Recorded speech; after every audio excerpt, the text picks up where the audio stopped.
వాళ్ళు పేదవాళ్ళు, కూటికి గతి లేని వాళ్ళు, మూలవాసులు, దళితులు, ఎండుగడ్డి పోచలు మొలకు గోచుల్లా కట్టుకున్న వాళ్ళు, భార్యలతో బిడ్డలతో అరణ్యాల నడుస్తూ బంగారం అనే అంతు చిక్కని ఐశ్వర్యం వేటకు బయలుదేరుతారు. అటు ఒక పసిడి భూతం ఈ దరిద్రులను వెంటాడుతూ ఉంటుంది. ఇది ఒక పురాతన జానపద గాథ, నెత్తుడి కన్నీటు కలిసిన ప్రవహించిన కథ. ఆధునిక కెమెరాలతో, ఉన్నత సాంకేతిక పరిజ్ఞానంతో వందలేళ్ల క్రితం జరిగిన ఒక ఘాతకాన్ని అంతే కురంగా చూపించిన సాహసి పేరు తంగలాన్.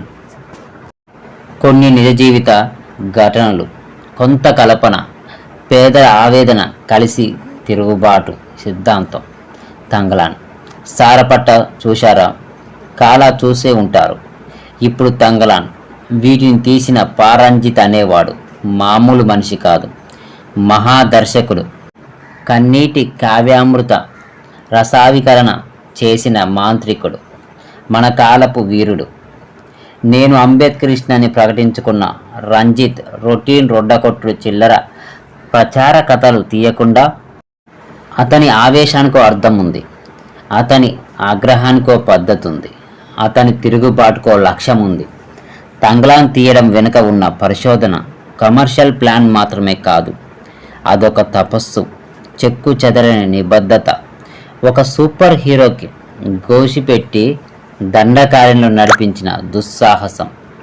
కోలార్ గనులని మొట్టమొదటిగా కనిపెట్టడానికి జరిగిన సాహసయాత్రలో చరిత్ర కన్నీటిని, రక్తపు ఏరుల వీరుల చావుల్ని, ఆడవాళ్ళ నిస్సహాయతను ఒళ్ళు జరుగులు పుట్టేలా రికార్డు చేసి చూపించిన మహాదర్శకుడు పారంజిత్.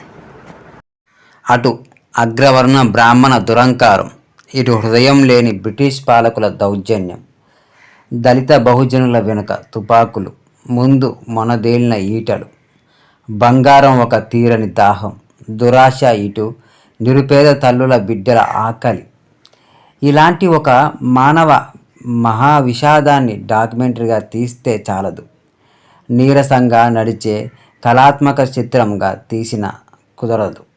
ఎఫెక్టివ్గా చెప్పాలంటే కమర్షియల్ స్కీమ్లోనే కొట్టాలి, బలమైన బ్లాక్ బాస్టర్ టెక్నికల్తోనే చెలరేగిపోవాలి.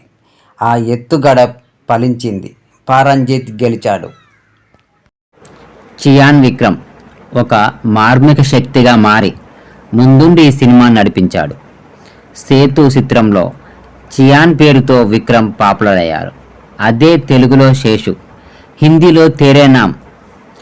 దిక్కులేని దరిద్రుడిగా, ధైర్యవంతుడిగా, పేదరికానికి పుట్టిన మానవ మృగంలా, ఇంగిత జ్ఞానమున్న మూలవాసుల నాయకుడిగా, బానిస బంధనాలను తెంచుకునే విముక్తి పోరాట యోధుడిగా ప్రతి ఒక్కరిని మెప్పించాడు. పాత్రలో అంత సహజంగా విడిపోవడంలో ఉన్న శ్రమ, కళ పట్ల తనకు ఉన్న అపారమైన ప్రేమ వెలకట్టలేనిది. విక్రమ్ భార్యగా, ముగ్గురు బిడ్డల తల్లిగా కొద్దిసేపు ఆనందాన్ని, పెను విషాదాన్ని అలవోకగా పండించిన మలయాళ నటి పార్వతి తిరోత్తుని మనం ఎప్పటికీ మర్చిపోలేం.